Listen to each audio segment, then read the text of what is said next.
Assalamualaikum warahmatullahi wabarakatuh. Baiklah, sambungan daripada apa yang telah saya kongsikan awal tadi sebagai introduction dan sedikit recap. Jadi saya nak terangkan sedikit sebanyak berkenaan dengan tafsir, berkenaan dengan ilmu Al-Quran.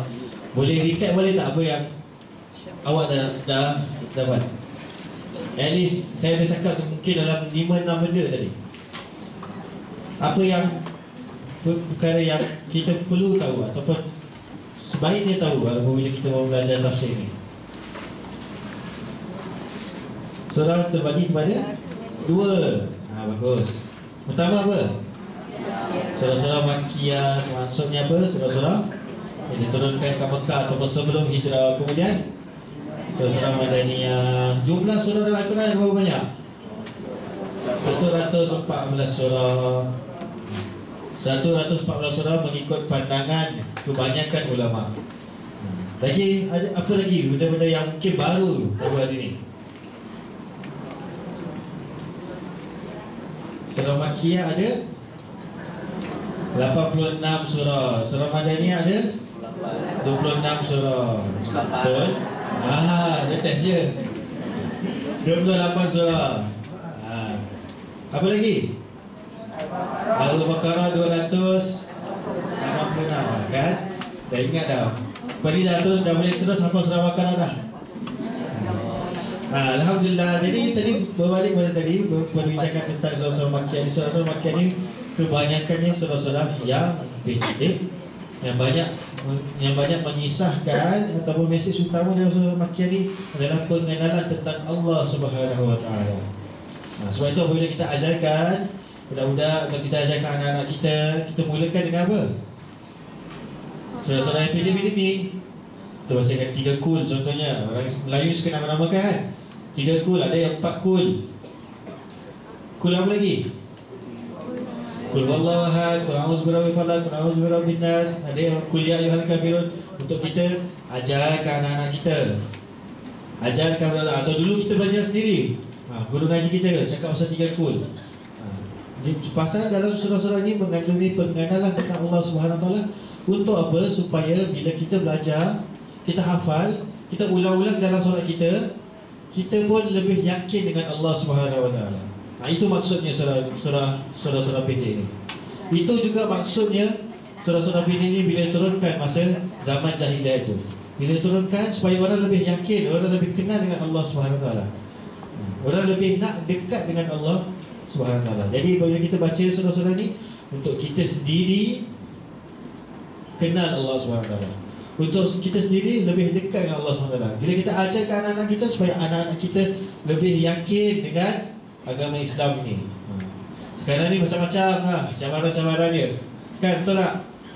Bila kita ajarkan, kita bacakan terjemahannya, mungkin kita dah hayati, kita ajar kepada anak-anak kita supaya anak-anak kita ini lebih yakin dengan apa yang dia hafal, supaya ia juga menjadi satu bekalan kita nanti.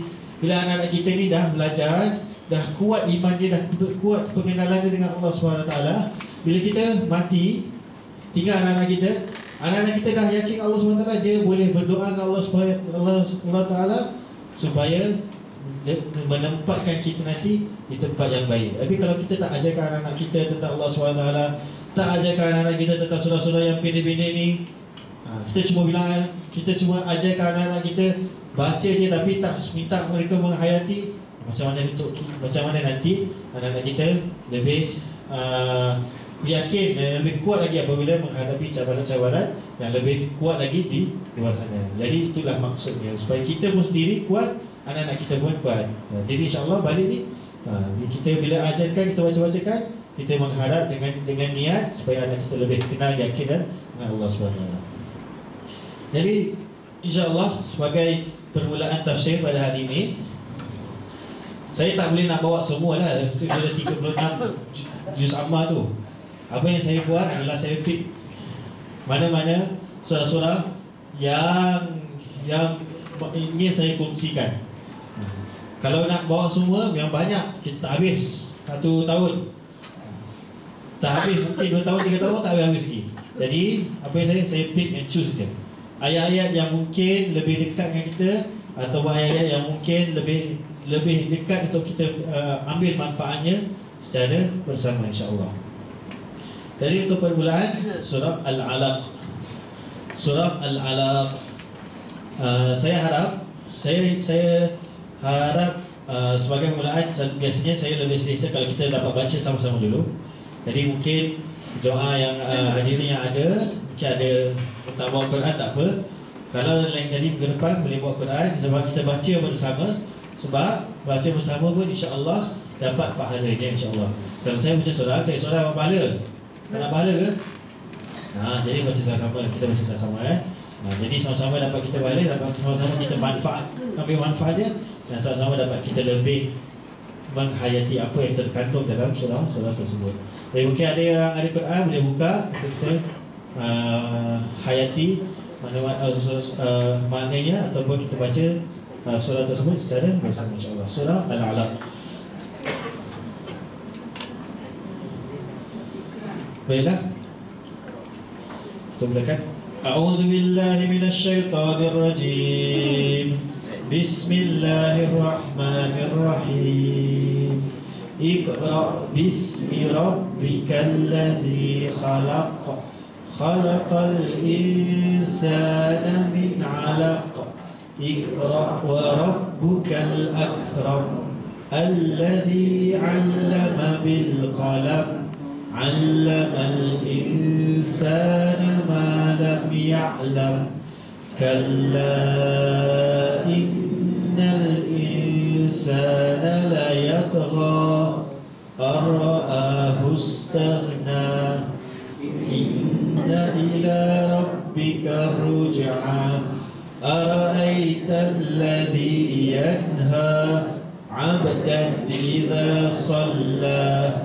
أرأيت إن كان على الهدى أو أمر بالتقوى أرأيت إن كذب وتولى ألم يعلم بأن الله يرى كلا لئن لم ينته لنسفعا بالناصية ناصية كاذبة خاطئة فليدع ناديه سندع الزبانية كلا لا تطعه واسجد واقترب.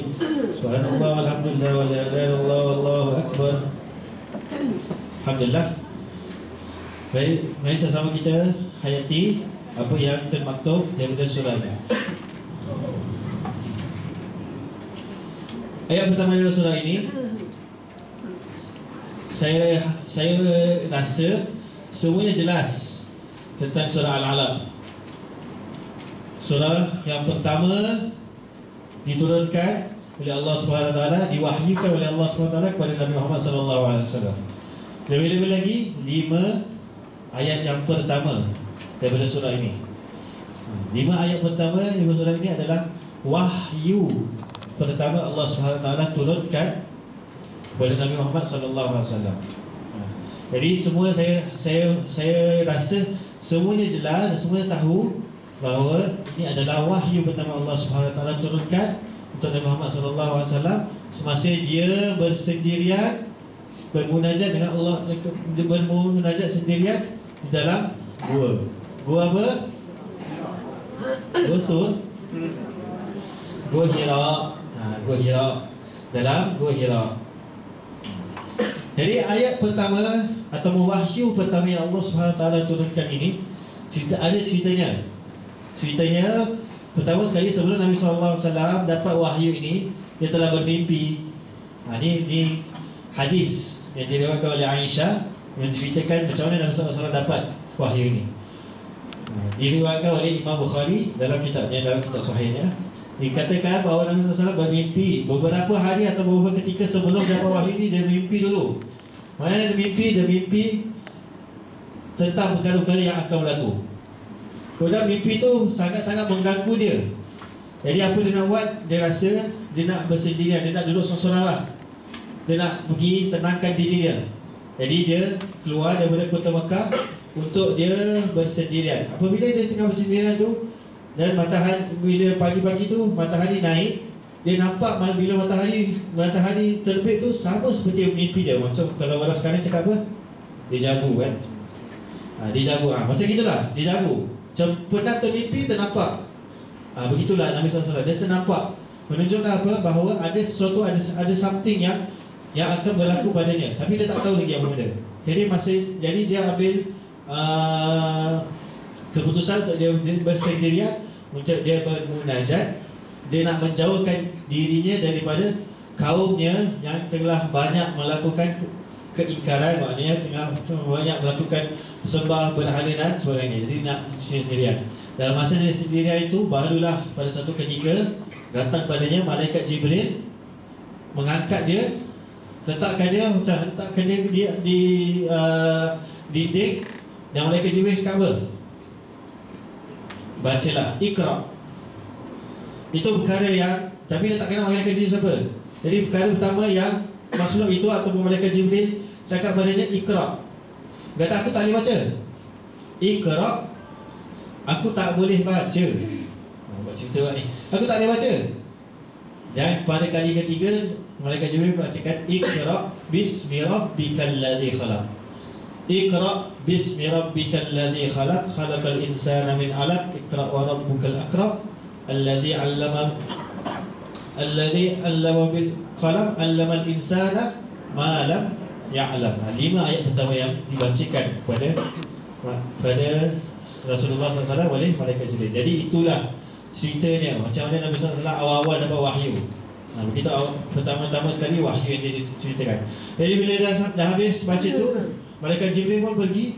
Dia pun menggigil balik ke rumah. Dia jumpa isterinya pada ketika itu, Sayyidina Khadijah. Dia minta, saya aja, wahai Khadijah, selimutkanlah aku. Selimutkanlah aku. Bila dia tengah selimutkan dia tanya pada Khadijah, Khadijah, apa dah jadi dengan aku ni? Aku sangat takut dengan apa yang diceritakan, apa yang berlaku pada dia. Lepas tu dia cakap, aku sangat takut akan terjadi something pada aku. Khadijah sebagai isteri pada masa itu, dia cakap, apa kau nak takut? Wahai Rasulullah, ini satu benda yang baik. Sebab selama ini pun kau berbaik dengan orang lain, kau berbudi pada orang lain, kau sangat sayang dan sangat caring dengan orang lain. Kenapa kau nak takut? Jadi apa yang Khadijah buat? Khadijah bawa dia pergi jumpa pakciknya, iaitu Waraqah bin Naufal, dan ceritakan apa yang berlaku pada Nabi SAW. Dan pada ketika itu, Nabi SAW, Waraqah bin Naufal, iaitu seorang Nasrani, dia tahu, dia pernah baca Injil, dia pernah baca kitab-kitab yang terdahulu. Dia kata, aku sangat menginginkan melihat apa yang akan berlaku pada kau. Sebab kau satu hari akan dicampak keluar oleh kaum kau. Kau satu hari akan dihalau daripada negeri ini. Jadi Nabi kata, apa? Aku ni dihalau? Lagilah Nabi takut kan? Jadi pada ketika itu kata, yes, kau akan dihalau. Pasal semua Nabi-Nabi sebelum ini pun dilakukan perkara yang sama. Cuma aku tidak akan dapat melihat kerana waktu aku ni dah nak dekat. Maksudnya Waraqah ni, pakciknya Khadijah ni dah tahu usianya dah lanjut. Dia dah tahu yang mungkin dia tak akan lama dapat melihat Nabi SAW sampaikan dakwah. Jadi dia kata, aku tak akan lama. Dan berapa lama selepas itu meninggallah Waraqah bin Naufal. Jadi itu ceritanya, cerita yang diriwayatkan oleh Imam Bukhari dalam sahihnya, mengatakan tentang macam mana wahyu pertama ini disampaikan oleh Allah Subhanahu Wa Taala kepada Nabi Muhammad SAW. 5 ayat pertama. Jadi ayat yang pertama, kalau kita lihat, Iqra bismi rabbikal ladzi khalaq. Dan kita faham, kalau kita baca terjemahan dia, kalau ibu buka terjemahan sekarang ini, ayo ibu tuan-tuan buka terjemahan dia, bacalah kan. Iqra tu maksudnya bacalah. Bacalah dengan nama Tuhanmu yang menciptakan. Bacalah dengan nama Tuhanmu yang menciptakan. Di sini saya nak balik pada soalan yang sebagai Puan Arano. Tadi macam mana kita dah hayati, kita dah faham macam mana kita nak amalkan. Kita hayati ini dulu. Ayat pertama ni, Allah kata, bacalah dengan nama Tuhanmu yang menciptakan. Kalau saya boleh pecahkan ayat ni, saya pecahkan kepada 3. pecahkan ayat. Ini cara kita tafsirkan ayat. Kita tengok setiap perkataan itu ada makna-makna yang tersirat, ada maksud yang Allah SWT nak sampaikan. Para ulama boleh tafsirkan dia satu-satu ayat dia. Kalau ada benda-benda satu letter pun dia cuba nak tafsirkan juga. Yang kita lihat satu perkataan Iqra. Iqra ni maksudnya bacalah. Kalau dari pemahaman kita senangnya kita baca. Oh, baca apa? Baca buku. Baca sekarang orang baca Kindle, baca iPad, baca iBook, macam bacalah. Yang dimaksudkan oleh baca ni, mengikut para pendapat ulama tafsir, baca yang dimaksudkan ni bukan baca apa yang dah tertulis. Pasal Jibril bila datang tu, dia tak datang dengan Quran. Ni baca ni. Jadi para ulama ada tafsiran-tafsiran dia. Antara pendapat pertama dia kata bahawa Jibril suruh dia baca nama Allah SWT, iaitu berzikir. Tapi pendapat ini tak begitu masyhur. Pendapat yang kedua mengatakan baca apa yang kau tahu, iaitu bacalah Al-Quran. Kerana dalam surah yang lain Allah SWT ada menyatakan dalam surah lain, Inna jama'nahu. Maaf, dalam surah lain Allah SWT ada menyatakan bahawa kita yang mengumpulkan kata-kata itu, maka bacalah perkataan-perkataan itu. Maksudnya baca apa? Baca Al-Quran.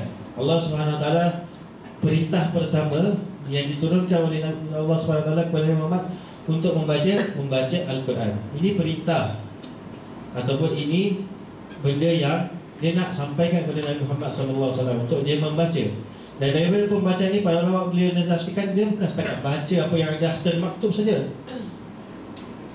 Dia bukan setakat membaca saja, tapi daripada membaca itu sebenarnya dia menyuruh, menganjurkan kita untuk menambah, mencari ilmu kita, untuk belajar. Kerana dengan membaca itu baru datangnya ilmu. Dengan membaca itu baru dapat kita memahami sesuatu. Dengan membaca baru dapat information yang baru. Jadi para ulama ada dua tafsiran ataupun dua pendapat mengenai baca yang pertama. Satu baca bahawa malaikat suruh dia berzikir atau mengatakan nama Allah SWT. Tapi pendapat ini kurang masyhur. Pendapat yang kedua menyatakan bahawa baca yang pertama ini adalah baca Al-Quran. Maksudnya apa? Perintah Allah SWT kepada Nabi Muhammad untuk first sekali untuk baca Al-Quran. Tapi bukan untuk Nabi Muhammad saja. Bila kita sendiri dah dapat Al-Quran ni dah dikumpulkan, maksudnya apa? Allah SWT sangat menganjurkan kita untuk mencari ilmu, untuk belajar, untuk tambahkan ilmu kita. Dengan cara apa? Dengan cara kita membaca. Jadi kalau tadi kita berbalik pada soalan ni, macam mana kita dah faham baru kita nak amalkan? Ini kita dah faham Allah SWT suruh kita membaca. Macam mana kita nak amalkan? Kita tingkatkan amalan ini dengan banyakkan lagi belajar, banyakkan lagi baca Al-Quran. Sebab baca yang pertama ni, bila Allah SWT nyatakan ni, adalah untuk kita membaca Al-Quran. Sebab dalam Al-Quran tu banyak lagi ilmu-ilmu yang dapat kita ambil, yang dapat kita raih, yang dapat kita manfaatkan daripada Al-Quran tu. Jadi baca yang pertama, baca yang awal-awal Allah katakan ini adalah untuk kita mencari ilmu tersebut. Itu tafsirannya. Kemudian daripada pecahan yang kedua, Bismi Rabbika.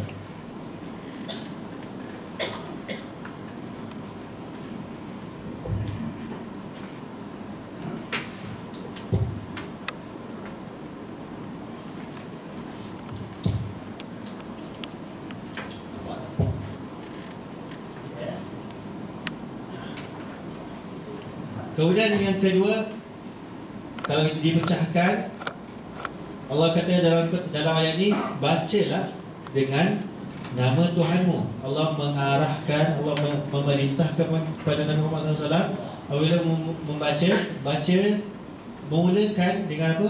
Dengan nama Allah SWT, dengan nama Tuhanmu. Mengikut kepada tafsiran para ulama, yang dikatakan Bismi Rabbika ini adalah satu kewajipan. Apabila kita menjadi satu perintah atau menjadi satu arahan, menjadi satu instruction, Apabila kita membaca Al-Quran ni mesti dimulakan dengan apa? Bismillahirrahmanirrahim. Mesti dimulakan dengan Bismillahirrahmanirrahim. Dan bila kita ulahkan balik perkataan baca tadi, ulama ada banyak tafsiran tentang baca. Ada yang mengatakan baca ni bukan setakat baca je. Maksudnya baca ni penjelasan yang sangat luas. Antaranya adalah perhatikanlah, telitilah, lihatlah. Bukan setakat baca saja. Sebab baca yang dimasukkan ni ada tafsiran-tafsiran yang luas, ada penjelasan yang amat luas. Antaranya macam tadi saya cakap, telitikanlah, perhatikanlah, lihatlah. Maksudnya apa? Dalam kita nak mengamalkan apa-apa pun, mengamalkan apa-apa perkara pun, kita dianjurkan untuk kita amalkan, untuk kita mulakan dengan apa? Bismillahirrahmanirrahim. Bukan setakat membaca itu saja. Kalau kita skopkan baca itu pada setakat baca saja, memang kita baca Al-Quran dengan Bismillah je lah. Tapi tafsiran dia apa? Baca yang dimaksudkan ni ada maksud yang luas, ada maksud yang banyak sekali. Dia bukan setakat baca, tapi dia membawa maksud belajar. Dia membawa maksud teliti. Dia membawa maksud lihatlah, perhatikanlah. Sebab dengan kita perhatikan, dengan kita teliti, dengan kita melihat, ini semua menambahkan lagi ilmu kita, membawa maksud kepada awal-awal kenapa Allah turunkan Iqra ni adalah untuk kita tambahkan ilmu kita, adalah untuk kita belajar lagi. Jadi ini para ulama menyatakan disebabkan ini kewajipan apabila kita membaca Al-Quran dimulakan dengan nama Allah Subhanahu wa taala, dengan Bismillahirrahmanirrahim. Dan ia juga membawa maksud apa? Membawa maksud apabila kita nak melakukan apa-apa perkara pun, bila kita nak berjalan contohnya, bila kita nak bekerja contohnya, apabila kita nak makan, apabila kita nak minum. Maksudnya apa? Allah SWT anjurkan untuk kita membaca dengan Bismillah. Kerana apa? Kerana yang ketiga itu, Alladhi khalaqa. Apa maksud Alladhi khalaqa ni? Ini maksud dengan Alladhi khalaqa ni, kalau ikut tafsiran, ikut terjemahan, maksudnya apa? Yang menciptakan. Who created? Read by the name of Allah SWT. Who created? Yang menciptakan. Kalau kita tafsirkan lagi, maksudnya apa? Kalau bukan kerana Allah SWT punya kekuasaan, kalau bukan kerana keizinan Allah SWT, kita tak dapat nak melakukan bacaan itu. Tapi Allah SWT punya kuasa, kita dapat membaca, kita dapat melihat, kita dapat belajar. Jadi kenapa kita tidak mulakan dengan mengungkap nama Allah SWT dulu? Itu membawa maksud apa? Supaya kita ingat apa yang kita buat ini tak akan berlaku tanpa keizinan Allah SWT. Bila kita baca ini, kita tak akan boleh baca tanpa Allah SWT yang beri kuasa kepada kita, yang beri keizinan kita. Bila kita makan, kita tak akan dapat makan suap makanan itu dalam mulut, kita dapat mengunyah tanpa kuasa Allah SWT yang menciptakan, yang menjadikan. Allah tak cakap menjadikan apa, tapi maksudnya apa? Daripada ayat ini memberi maksud bahawa dengan kuasa Allah SWT dapatlah kita membaca. Dengan kuasa Allah SWT dapatlah kita belajar. Dengan kuasa Allah SWT dapatlah kita berjalan dan sebagainya. Disebabkan itu para ulama menyatakan apa? Harus. Dan dalam hadis Nabi kata mesti wajib melakukan sesuatu dengan Bismillah. Dalam hadis Nabi menyatakan setiap perkara yang dimulakan tanpa mengingati Allah SWT, tanpa menyatakan nama Allah SWT, maka perkara itu adalah terkeluar, ataupun perkara itu adalah ada kekurangan dia. Perkara itu tidak sempurna kejadian itu. Mungkin kita dapat makan, contohnya makan, tak baca Bismillah tapi kita makan, tapi makanan yang masuk tu tak menjadi satu khasiat kepada badan kita. Mungkin kita dapat belajar, dapat baca, tapi apa kita baca, apa kita belajar tak masuk. tak menjadi satu ingatan atau tak menjadi satu ilmu yang bermanfaat. Jadi Ustaz, saya dah lama ni belajar, tak apa, tak saya macam apa, saya tak tahu. Kosong je, macam blank ni otak saya ni. Ingat balik, mungkin saya tak cakap, tapi mungkin ada kurang yang kita lakukan. Kurangnya apa? Mungkin terlupa baca bismillah. Mungkin kita terlupa yang kita belajar ni adalah kerana kekuasaan Allah SWT kita dapat ilmu tersebut. Sebab tu bila kita belajar, terus hilang. Masuk kanan, keluar kiri. Masuk kanan, keluar kiri. Masuk kiri, keluar kanan. Tak keluar kat hidung pula. Rasanya apa? Setiap perkara yang kita nak lakukan sebaik-baiknya dimulakan dengan bismillah. Kerana Allah yang menciptakan sesuatu itu, Allah yang menjadikan setiap perkara. Dengan keizinan Allah, perkara itu dapat kita lakukan. Jadi itulah ayat pertama daripada surah ini. Pertama sekali, balik pada soalan tadi, macam mana kita dah faham, macam mana kita nak hayati, macam mana kita nak amalkan. Kita amalkan dengan kita mempertingkatkan belajar kita. Saya dah tahu baca, saya tahu lah ni baca, Ustaz. Tapi baca yang dimasukkan bukan setakat baca saja, tapi baca yang maksudnya adalah belajarlah, telitilah, perhatikanlah.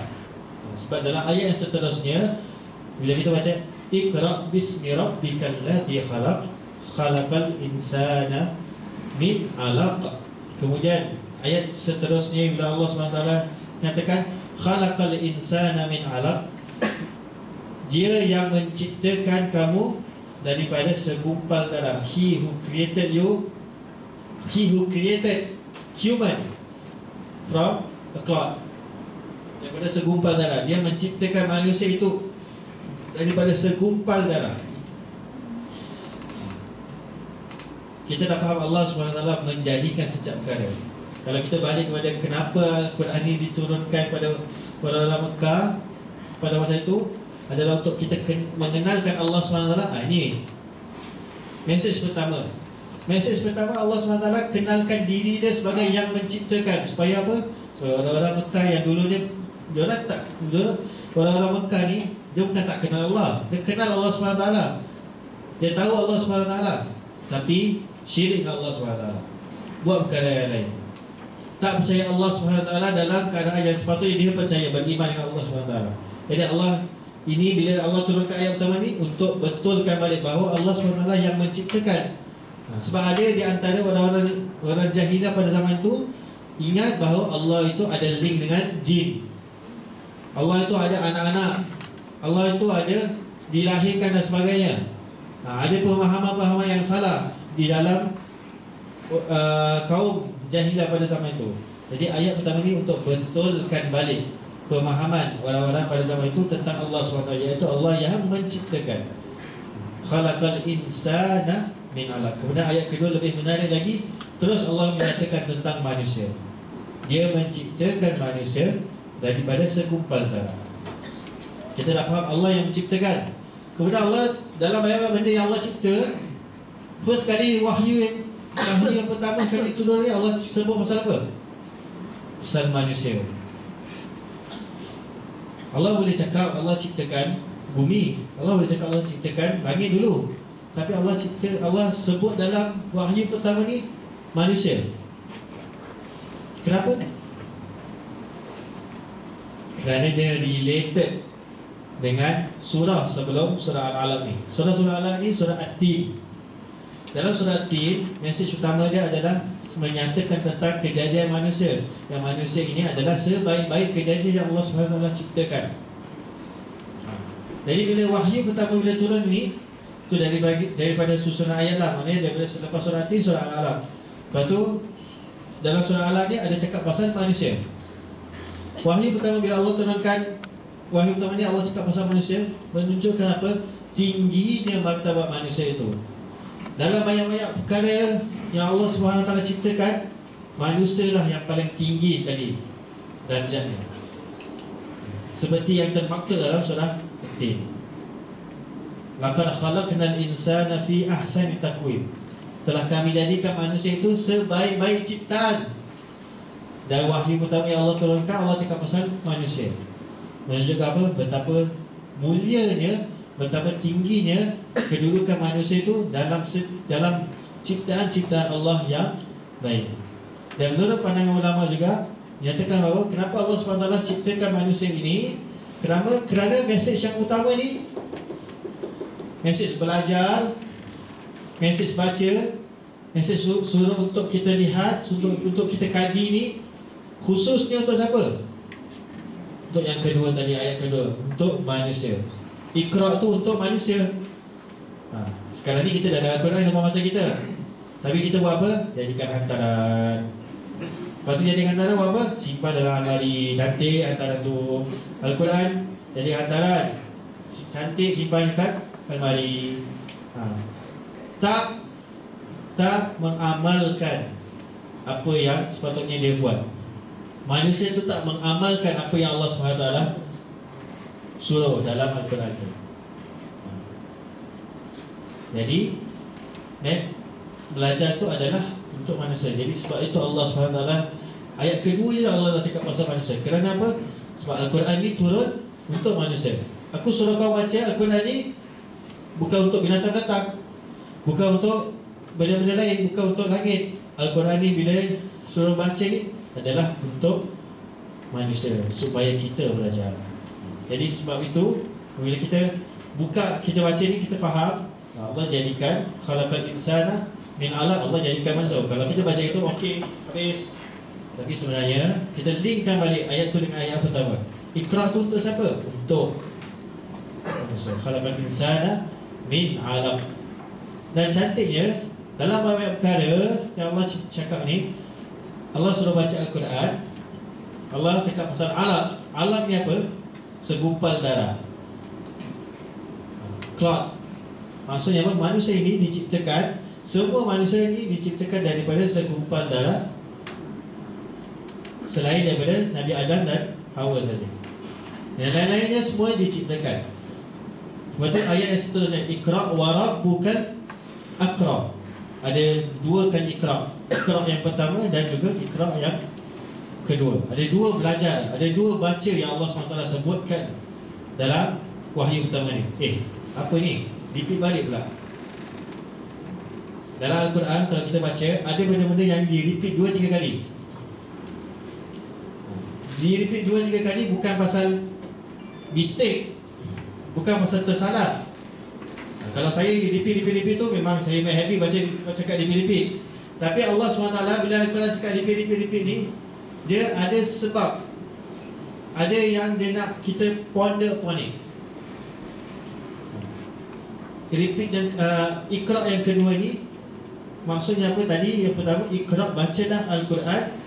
Kemudian Iqra wa rabbukal akram. Para ulama menyatakan Iqra yang kedua ini membawa maksud supaya bukan kita baca Al-Quran saja, belajar Al-Quran saja, tapi belajar daripada penciptaan Allah Subhanahu Wa Taala. Yang mana ayat-ayat sebelum ini mengatakan tentang Allah yang menciptakan. Antara cara kita belajar bukan setakat apa yang tersurat saja. Dalam para ulama menyatakan ilmu tu ada dua. Satu, ilmu daripada buku-buku yang tersurat, mastur, yang dah tersurat. Ada hadis, ada buku dia. Ada Quran, ni Al-Quran, kitab Al-Quran. Ada kitab tafsir, ada kitab ni. Ini semua buku-buku yang dah tersurat. Yang keduanya kitab Al-Manzur. Manzur ni maksudnya apa? Kita kena lihat, belajar, lihat, dapatkan ilmu, kita ponder upon penciptaan Allah SWT. Kerana daripada penciptaan Allah SWT tu ada menyatakan tentang kuasa Allah SWT, menyatakan tentang perkara-perkara yang dapat tambahkan ilmu kita. Contohnya tadi Allah cakap pasal alam. Daripada alam tu sebenarnya, daripada segumpal darah tu, ada banyak perkara yang boleh kita belajar daripada segumpalan darah yang telah Allah SWT sebutkan. Jadi Iqra yang kedua, Iqra wa rabbukal akram, dan bacalah dengan nama Tuhanmu yang pemurah, yang maha pemurah. Allazi 'allama bil qalam, yang mengajarkan kamu dengan pena. 'Allamal insana ma lam ya'lam, dia mengajarkan kamu apa yang mereka tak tahu, mengajarkan manusia apa yang tidak tahu. Maksudnya dua ayat terakhir, 'allamal insana ma lam ya'lam, Iqra bismi rabbikal ladzi khalaq, khalaqal insana min 'alaq, Iqra wa rabbukal akram, 'allama bil qalam. Allah SWT mengajarkan dengan pen. Antara cara nak belajar adalah dengan pena, kerana dengan pena tu bila dah tulis baru kita belajar. Dan cara yang kedua untuk kita belajar, 'allamal insana ma lam ya'lam. Dan Allah SWT dapat, kita boleh dapat ilmu dengan dengan kemurahan, maha pemurahnya Allah SWT itu, dapatlah kita ilmu Allah SWT. Ada dua teknik ataupun dua cara untuk kita mendapatkan ilmu. Satu, caranya kita baca apa yang dah termaktub.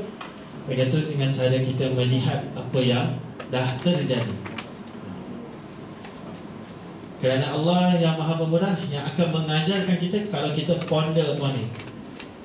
Kalau kita cuba perhatikan, cuba kita muhasabah dalam diri kita.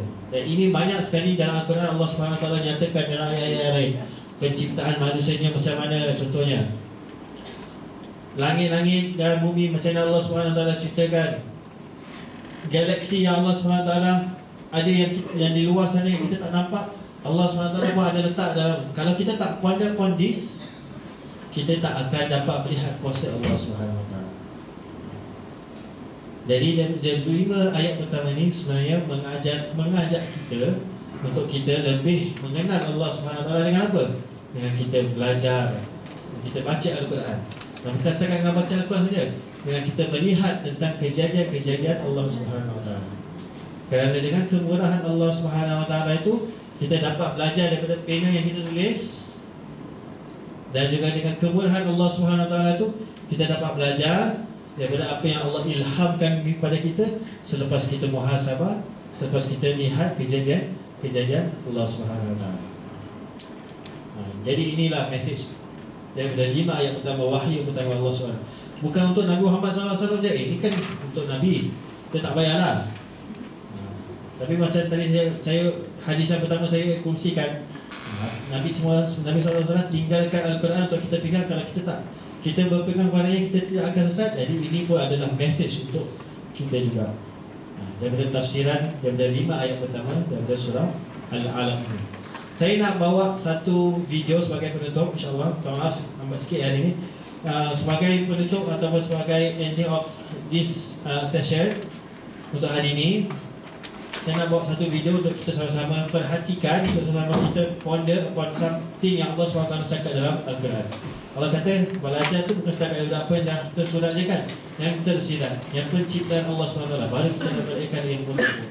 Jadi video ni kalau kita saya harap dapat berikan sedikit penjelasan apa yang saya nyatakan daripada apa yang ditafsirkan daripada surah Al-Alaq ini, insyaAllah.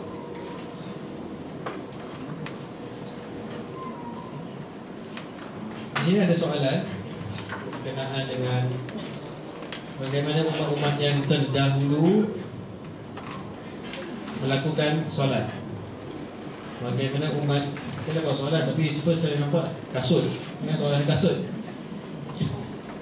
Ya, bagaimana solat umat-umat yang terdahulu yang kitab Injil dan Taurat. Maksudnya Muhammad sebelum Nabi Muhammad SAW, macam mana cara solat mereka. Saya akan insyaAllah kongsikan pada minggu yang akan datang, supaya semua orang datanglah. Saya dah share kan. Jadi nak tahu lebih lanjut lagi, saya akan. Tapi yang maklumnya tak sama seperti solatnya kita sekarang ni. Cara solatnya macam mana?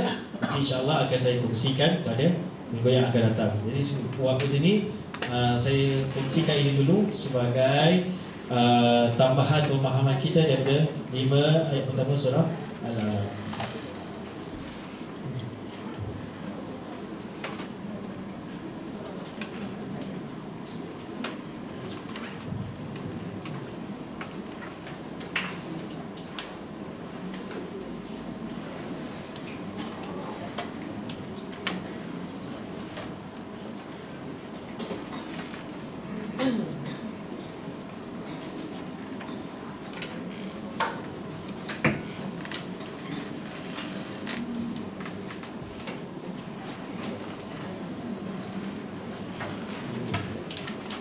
Setakat ni ada soalan?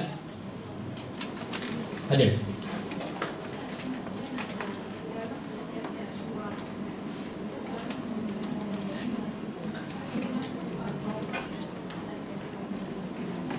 Kenapa surah Taubah tak dimulakan Bismillah? Dalam semua surah dimulakan dengan Bismillah, surah Taubah tak dimulakan dengan Bismillah. Kerana surah Taubah itu permulaannya adalah kemurkaan Allah SWT. Permulaan ayat surah Taubah itu menyatakan tentang kemurkaan Allah SWT. Jadi pada ayat ini tidak diharuskan untuk baca Bismillah pada ini, kerana dia menyatakan tentang kemurkaan Allah SWT.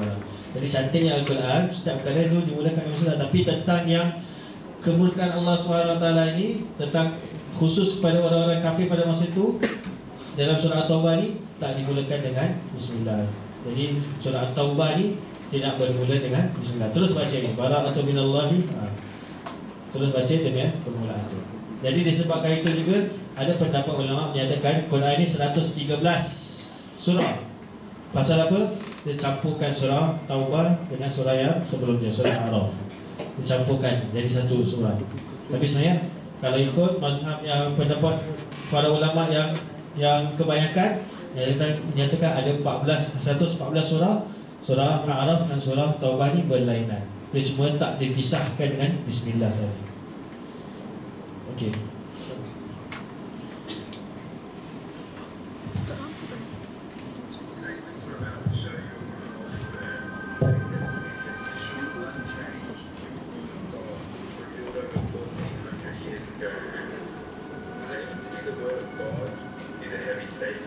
And without proof, or if a single contradiction is found within the book, the apparent word of God is false. So without further ado, let's put the book to the test. In the 23rd chapter of Trial of the Believers, from the 12th to the 14th verses, God is said to give a detailed description of how the human being is formed.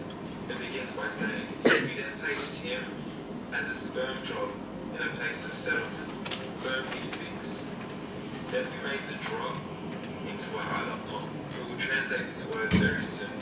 And then we changed the alaqah into a lump.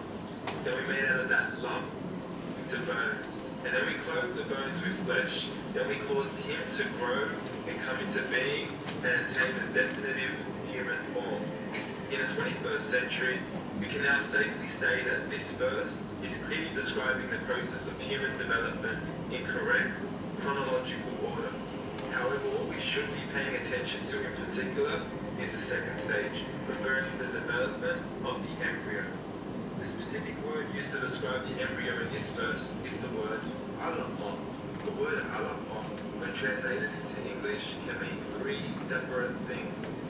Firstly, a blood clot, or to be suspended, that is to be hanging or clinging to something, or thirdly and finally, a leech. Now, all three definitions don't come anywhere near what we perceive to be the human embryo. So, why are these words used, and what significance do they share with the human embryo? Can the embryo be described as a blood clot? Well, what do you think?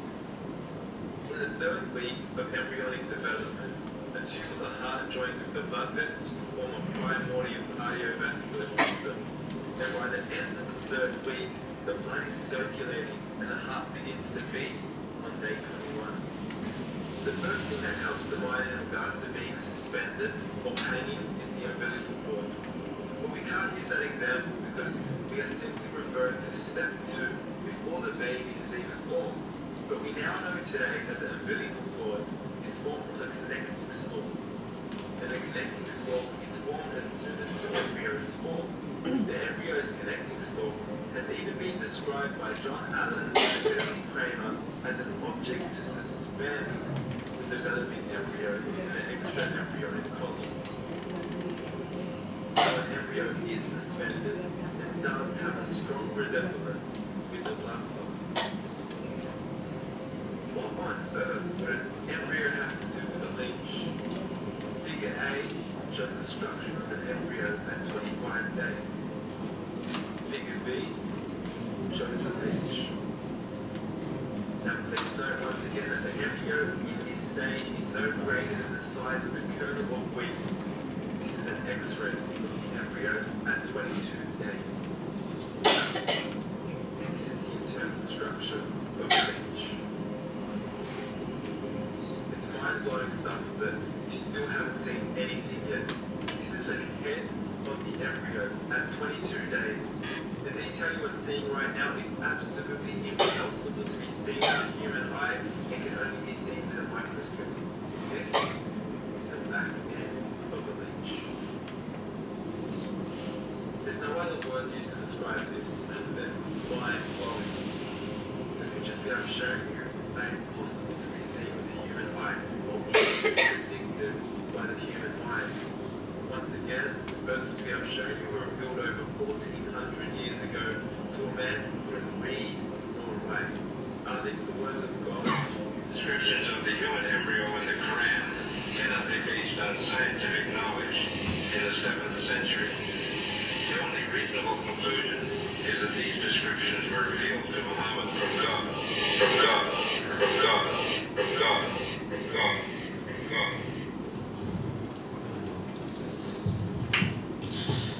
Subhanallah. Itu salah satu contoh